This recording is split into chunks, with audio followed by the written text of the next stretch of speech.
So ito na yung Super 4 na home service kong hanep.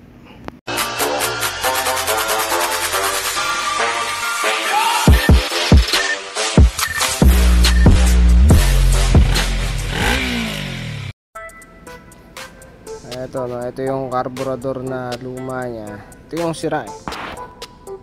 May repair. Tapos wala, hindi may tono to eh. Kasi nga nagre-reach eh. So penaltan ko na ng bago. So, hindi man brand new no? Baga ibang carburetor na. Ang problema yung mga ganyan.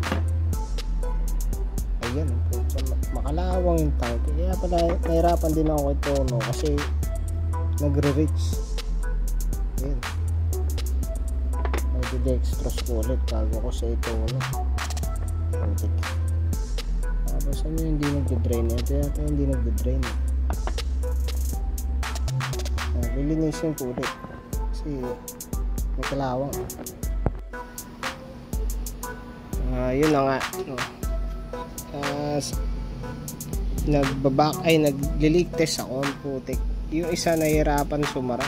Tapos napansin ko, putya, ganyan pala yung tsura. Ayun, putik, may guhit. Walang Diyo talaga to. Iba naman yan. Nailawan natin Ayun taragis naman talaga. Ano ang ginawa dito? Parang yung guhit. Walastik. Tayo dito. Pati yung 1 may problema. Taragis talaga.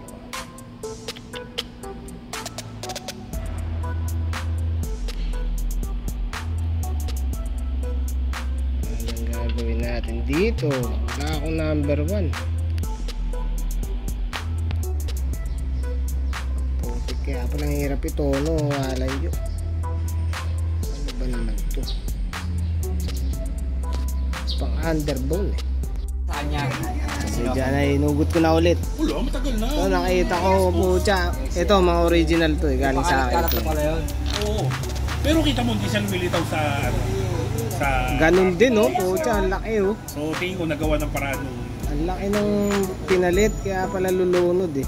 Kailangan doon kasi 4 gauge eh. O wala, ang laki, no? Grabe. Ba't ganyan ayaw mo? Yan! Yung parang letter T. Lintik ang laki, no?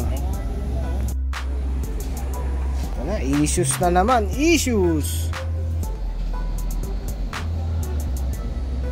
Pero paano yung tech? Yung tatlo, pare-pareho. Ito, iba. Tapos yung spring. Issues! Putik talaga. Tapos to, peking J8. Dapat J4 eh. J8 yung nakalagay eh. Ayan. Pero mukhang peke itong J8 na to. Danjo. Problema na naman. Dalawang J8 tas dalawa J4. J8 J4 ang putik. Focus yun. J4 ayun. Ito rin J4. Dapat puro J4 eh. Yun J4. Ito diba? Yan J4. Ito yung J8 na pinagdalagay nila. J8 yan. Kita na sabihin yun J8. Walanjo. Hanep. Issues. Ito pansit puta. Super pansit. Super pansit. Pero pwede na ang pansit.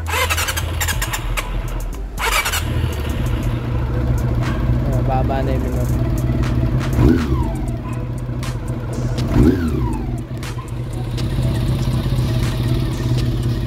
Pansit. Tama ito yung makina.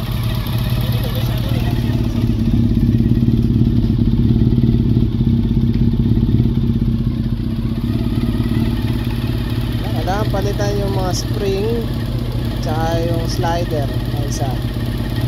Tapos ito ba yung pinapalitan dito? Manifold pinapat na original. Yung isang card masyado ng lean, hindi ko alam kung baka sa ano, sa manifold, kaya binigyan ko na lang ng gas.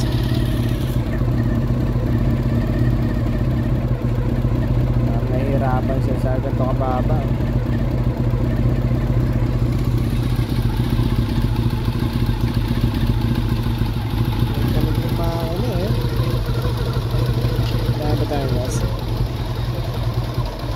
Nalulunod yata. Tono ko pang konti pa. Hirap itono kasi iba-iba yung laman. Papasikaso natin ngayon yung, kasi sa carb kakailanganin pa ng kung ano-ano din yung busina na nasa neutral. Ang putik ito. Yan, pag naka-neutral gagana yung busina. Pag tinanggal mo sa cambio, wala na. Kailangan mag-neutral yun. Nasabay ko yung ano, neutral. Ay, okay. Tapos yung gusto niya, yung busina, sasabay naman yung dilaw nito. Lalagyan ng relay. Ayun. So okay na siguro to. Putik.